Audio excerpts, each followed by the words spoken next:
Associate sponsor UltraTech cement. जो पीढ़ियां चली आ रही हैं वो कहती हैं हम बताते नहीं हैं हम मीर जाफर के परिवार के हैं, क्योंकि वो गद्दारी का सिक्का हमारे सर पे है।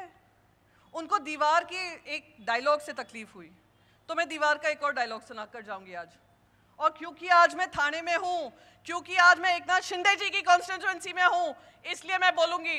दीवार में एक और डायलॉग था, दो भाई आपस में खड़े होते हैं, वो कहते हैं मेरे पास ये है वो है फलाना है ढिमका है।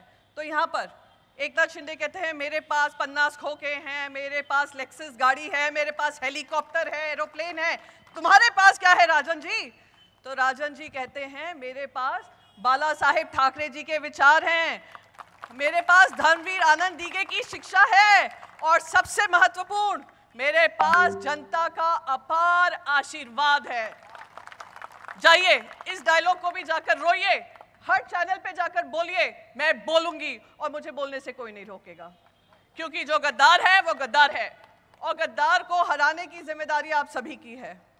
मैं एक और चीज़ कहूंगी जो बहुत अच्छे से मनोज जी आपने कहा कि यहाँ पर पीएम से ज़्यादा झूठ तो सीएम बोलते हैं, और वो भी जो सीएम है चुनकर नहीं आए सीएम हैं, वो तो गद्दारी से चुनकर हुए बने हुए चीफ मिनिस्टर हैं।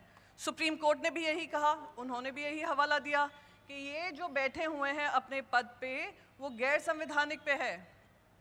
तो इसलिए मैं आपको कहना चाहती हूँ जो संविधान को तोड़ मरोड़ कर सत्ता में बैठे हुए हैं वो बाबा साहेब अम्बेडकर जी के विचारों के खिलाफ काम कर रहे हैं। वो बाबा साहेब अम्बेडकर जी, वो महामानव, वो भारत रत्न जो महाराष्ट्र की भूमि से जन्मे हैं, जिन्होंने देश के लिए एक प्रगतिशील संविधान दिया है। और ये लोग जो 400 पार का नारा बोलते हैं, क्यों बोलते हैं आप सबको समझ में आ रहा होगा।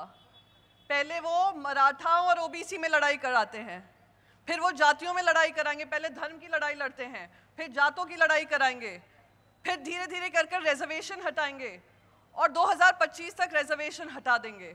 ये उनकी भेंट होगी अपने आरएसएस को जो 100 साल पूरे करने जा रहा है 2025 में। इसलिए बहुत महत्वपूर्ण है। कुछ दिन पहले नरेंद्र मोदी जी, मैंने कहीं सुना इंटरव्यू दे रहे थे कि मैंने भ्रष्टाचार मिटाने का काम किया। अरे मुझे बताओ उनसे ज़्यादा भ्रष्टाचारी कौन है? जो पूरी पार्टियों के पैसे खा गए हों, इलेक्ट्रल बॉन्ड्स के माध्यम से अपने जेब भरे हों, और फिर कहते हों। और याद है आपको 2016 में 8 नवंबर को उन्होंने क्या आकर भाषण दिया था? मित्रों, ये जो नोटबंदी करने जा रहा हूं उससे देश में भ्रष्टाचार खत्म करूंगा, काला धन खत्म होगा। पर क्या किया? अभी कुछ दिन पहले भाषण देते देते बोलते हैं कि टेम्पो भर भर के काला पैसा अदानी और अंबानी का जा रहा है कांग्रेस पार्टी के दफ्तर। अरे भाई साहब, ईडीआईटी सब आपके हाथ में। ईडीआईटी क्या सिर्फ हमारे कार्यकर्ताओं के लिए लगाई है? ईडीआईटी सिर्फ हमारे नेताओं के लिए लगाई है? ईडीआईटी सीबीआई सिर्फ हमारे विपक्षी नेताओं के लिए लगाई है? लगाइए, ईडीआईटी को भेजिए। और मैं तो कहती हूँ सबसे पहले आपको तो जासूसी करने का आपका इतिहास है, जासूसी करते हैं तो पता लगाइए कौन से टेम्पो में क्या गया।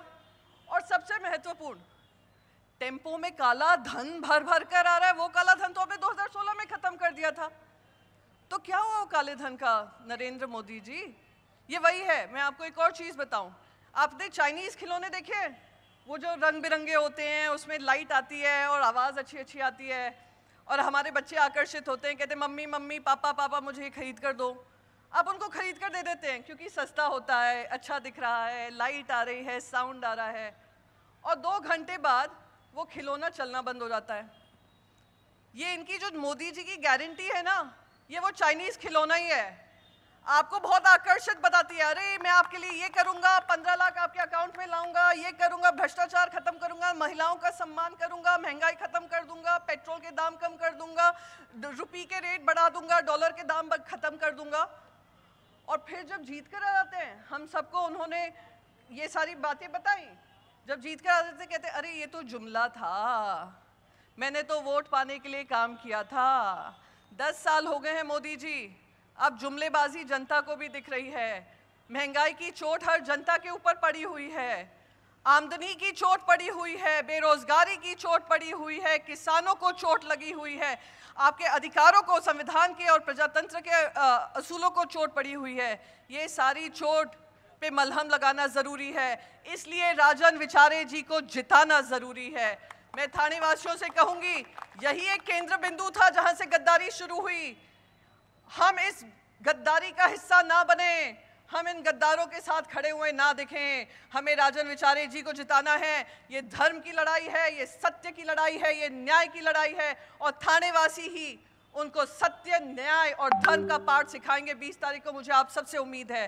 आप सभी ने मुझे पेशेंटली सुना, समय हो चुका है, अभी राजन विचारे जी को भी बात करनी है। तो आप सबका बहुत बहुत धन्यवाद।